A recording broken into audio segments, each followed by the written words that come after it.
देखिए, Rakhine corridor की बात अभी बहुत इशू बनी हुई है। रखाइन कॉरिडोर है क्या? सबसे पहले हम ये समझते हैं कि रखाइन कॉरिडोर की अगर बात की जाए तो ये यूएसए बैक्ड है। यूएसए ने इसको बैक किया हुआ है और ये बांग्लादेश में एक कॉक्स बाजार है।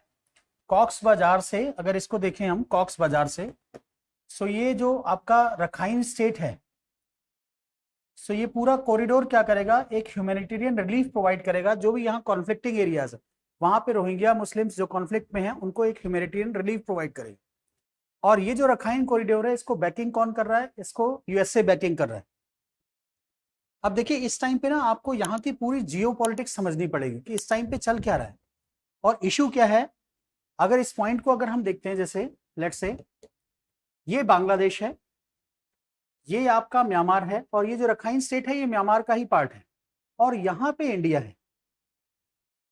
और इस पूरी पिक्चर में अगर हम देखें तो यहाँ से चाइना म्यांमार इकोनॉमिक कॉरिडोर भी है, चाइना म्यांमार इकोनॉमिक कॉरिडोर भी है।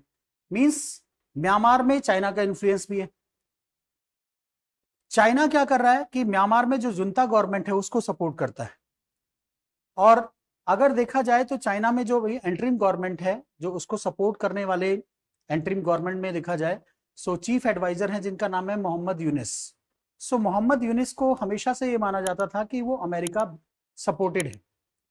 सो मोहम्मद यूनिस क्या है, वो इस जो कॉरिडोर बना हुआ है, रखाइन कॉरिडोर जिसको हम बोल रहे हैं, जिससे मानवीय सहायता प्रोवाइड की जाएगी रखाइन स्टेट में, उसके फेवर में है।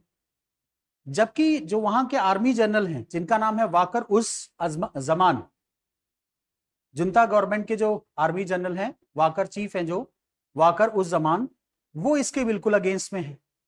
वो इसके अगेंस्ट में क्यों है? वो इसके अगेंस्ट में इसलिए है कि यूएसए चाहता है कि इस रखाइन, वो उनका कहना है, उनका मानना भी है कि यूएसए इस रखाइन स्टेट के थ्रू या इस रखाइन कॉरिडोर के थ्रू क्या करेगा, एंटी जुंता यानी जुंता गवर्नमेंट के अगेंस्ट क्या करेगा, एक हेल्प प्रोवाइड करेगा, असिस्टेंस प्रोवाइड करेगा। जो भी जुंता गवर्नमेंट के अगेंस्ट है उनको असिस्टेंस प्रोवाइड करेगा।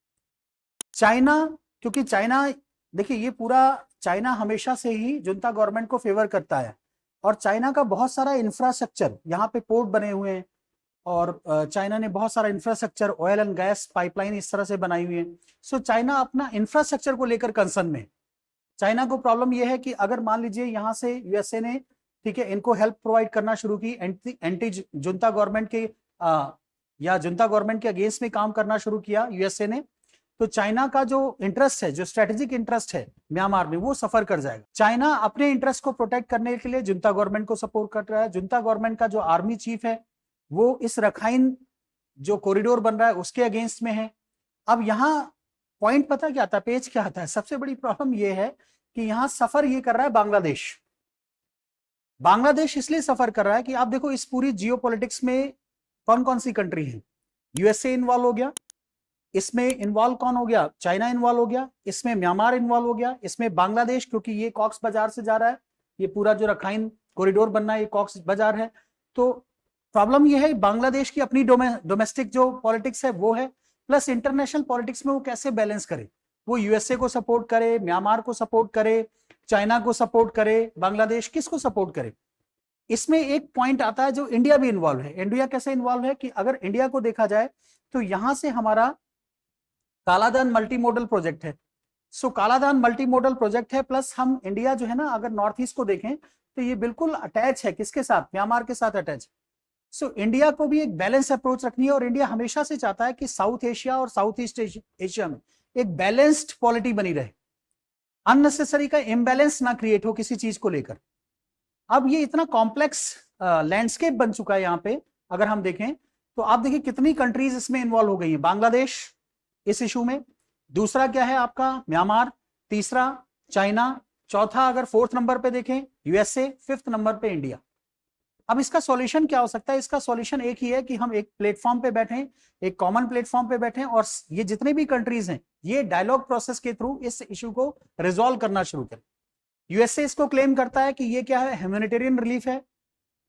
म्यांमार ये बोलता है कि नहीं, इस रखाइन कॉरिडोर के थ्रू यूएसए क्या करना चाहता है कि एंटी जनता जो फोर्सेस है, एंटी जुंता जो फोर्सेस है, उनको प्रमोट करना चाहता है, उनको सपोर्ट करना चाहता है।